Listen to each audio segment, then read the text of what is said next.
guys, welcome back to the channel. My name is Mike and this is Keep On Fishing.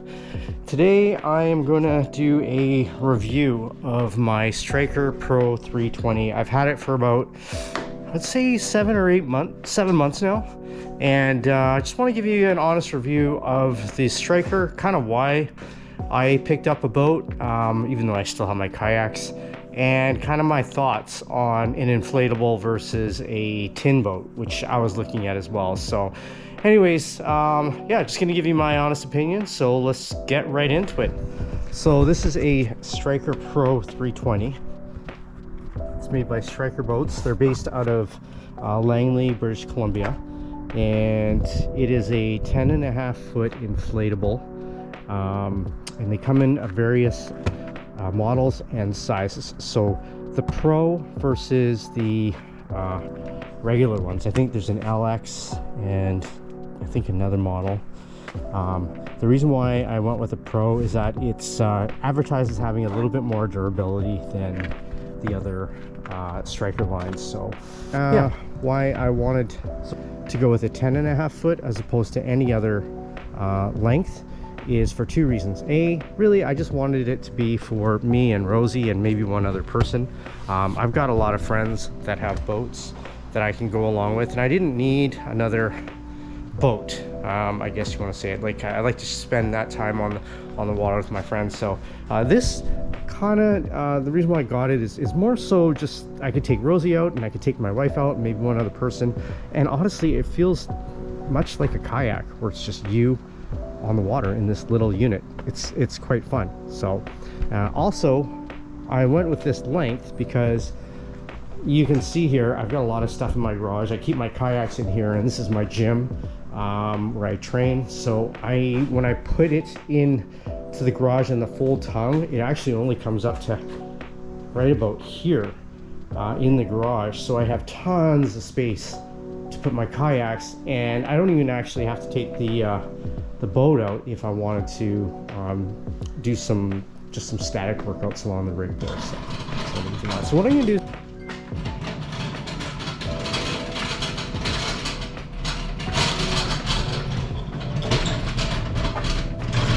okay, so she's nice and tucked in. So I'm gonna start with the back of the boat. We're gonna go to the front and just kind of explaining what we got and how I've set it up for me on the water. So I primarily use this boat for saltwater fishing. That's actually why I went with the Stryker Pro versus the lower models.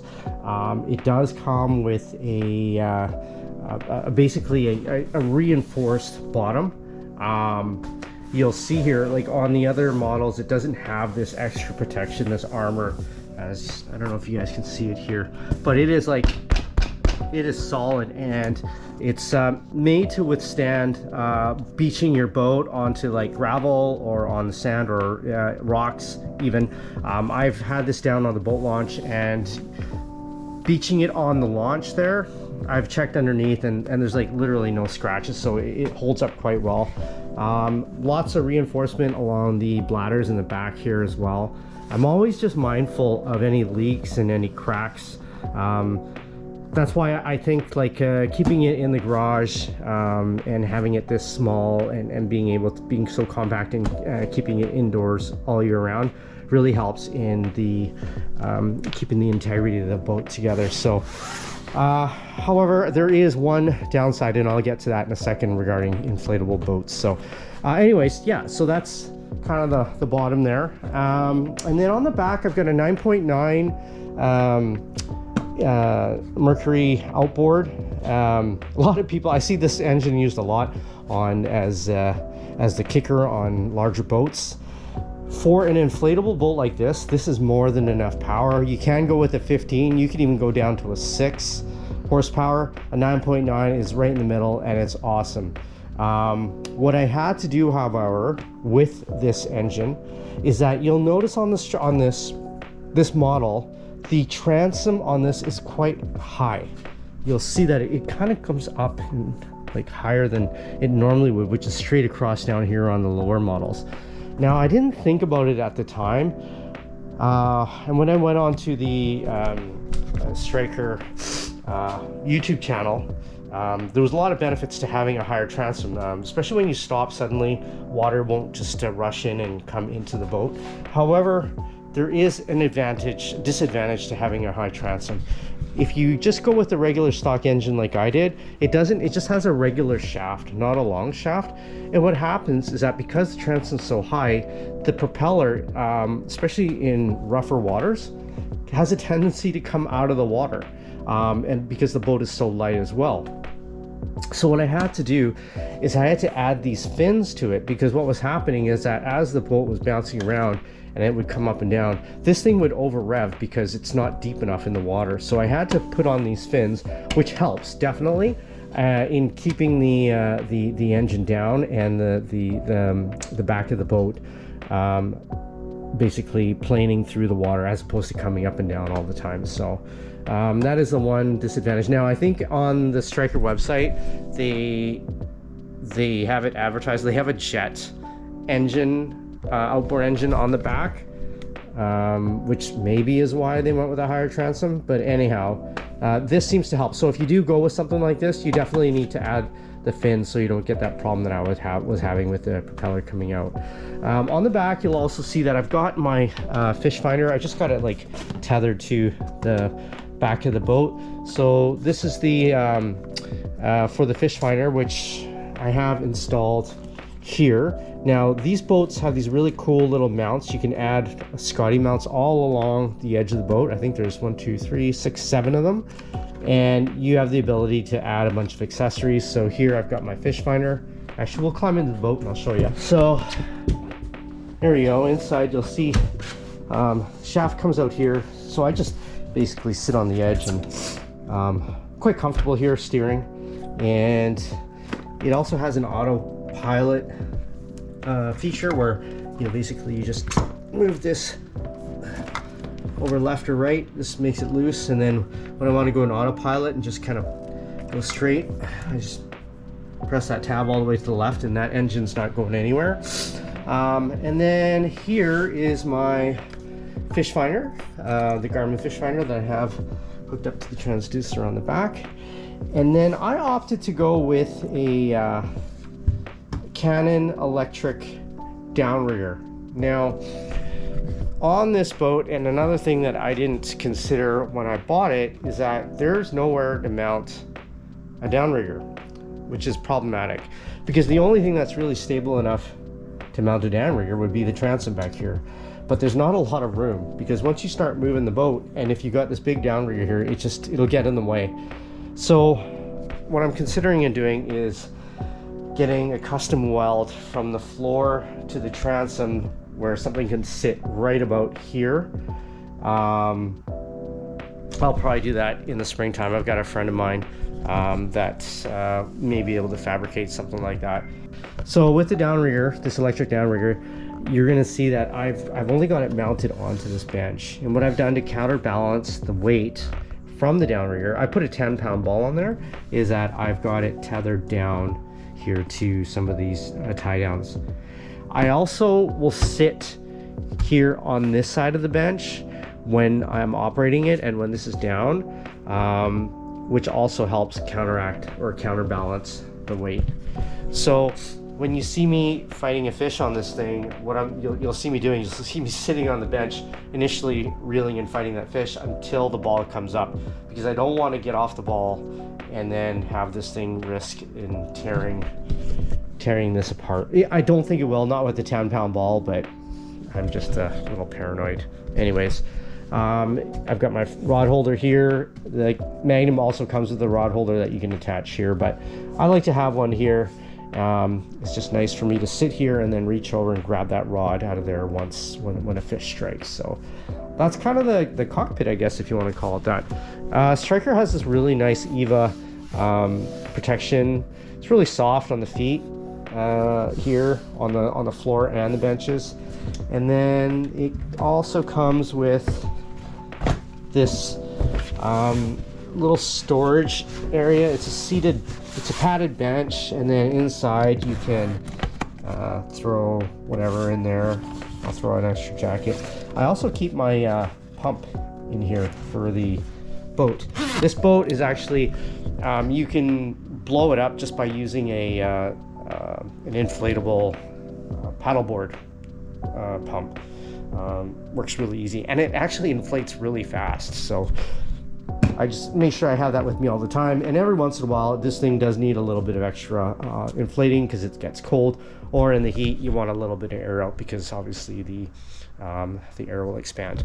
Now this thing takes like very little gas. There's my gas tank here, and probably this little gas tank is probably good enough for, I would say, 3 outings. This thing just sips gas, and to fill it, $6 to $8. $8 if it's totally empty, but I usually only put $5 to $6 in every time I go.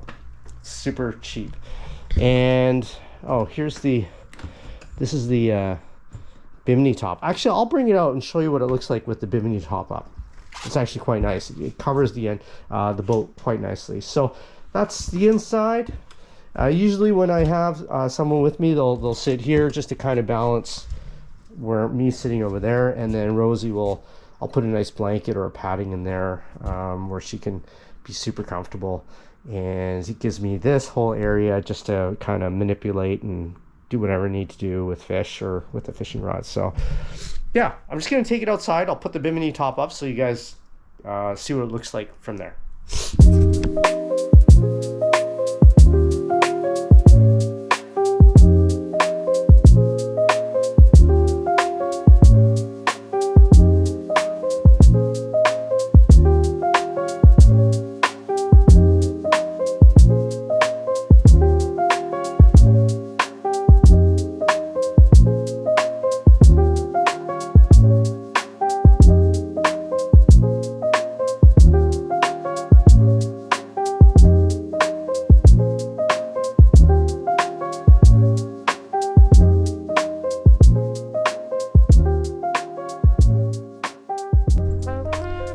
Okay, so this is what it looks like with the bimini top on.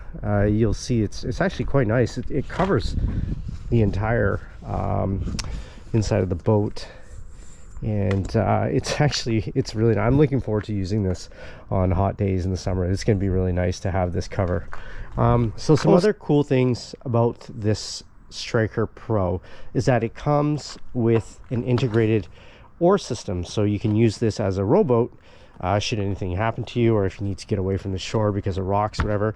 And it's got this handle, this tire rope that's goes along the entire exterior of the boat, which is great if like if you're going over and you're swimming and you're anchored in, then you can just grab onto these handles and onto this rope to get you back into the boat. It's also got a lot of like lot of tie downs and tethers. There is some accessories that you can buy. You can buy a ladder, and you can buy also a cover that covers the bow for like, it's like a wind deflector, but I don't think I need that. Pretty happy with the boat. Now there are a couple things that I don't like about the boat, and I'm just going to share that with you now. Overall, I'm generally really happy with the purchase, but one of the things that you have to be very aware of with these boats is, especially when you're on the ocean fishing and trolling like I do, because with the spoons you're using these big hooks, is that when you're fighting a fish and let's just say you lose it at the surface or whatever, I have had a problem with gear sticking into the boat, and I was actually quite surprised that it penetrated the top part of this boat, and I have got a couple slow leaks in here as a result of that, and I've patched them up. It comes with a system that you can repair it, which is not a problem, but it is a little bit scary when you put your boat away and you wake up the next morning and you go into the garage and the boat's completely deflated. Then you have to find the leak, which is the biggest pain in the butt. So not so much like underneath is not a problem because it's got this reinforced bottom, but up here, this piece here, like I said, I've had a couple instances where it's penetrated, and unfortunately I've had to fix the leak. So other than that, that's it. You know, the thing about these inflatable boats compared to a aluminum boat, because I've been in the aluminum tinnies, is that they are super stable on the water, even in rough waters, because these bladders are so thick. They just kind of like go along the surface and they don't tip.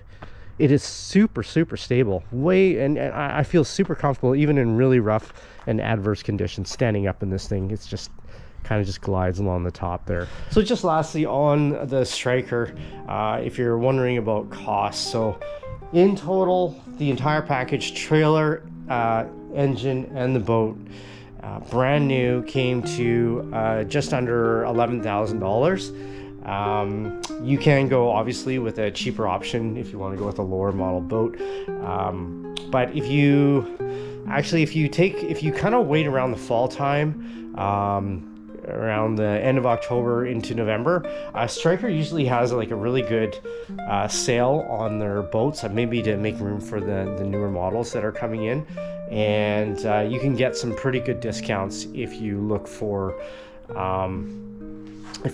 some prices around that time through the Stryker website. I'm not sponsored by Stryker by no means. It's just what I've learned, because I actually bought this at regular price, and it was like 2 months later I saw the discount prices, and I was just like, wow, there's like, I think this thing was almost $1,000 off at that time. So in any event, I'm really happy with the purchase, and I'm really excited to share with you guys a few more, more adventures on the water. And like I said, I'm really hoping to do some different things like underwater spearfishing, or even just snorkeling in some areas around here on Vancouver Island. It's just such a beautiful place to live. So I'm now going to take Rosie out for a walk and get her some exercise and have some lunch. So I really appreciate you guys hanging out and checking out the channel, and I'm meeting tons of local people at the boat launch, and it's just fun to have these conversations with all you guys about fishing in our local waters. Okay, keep on fishing, and we'll see you guys soon.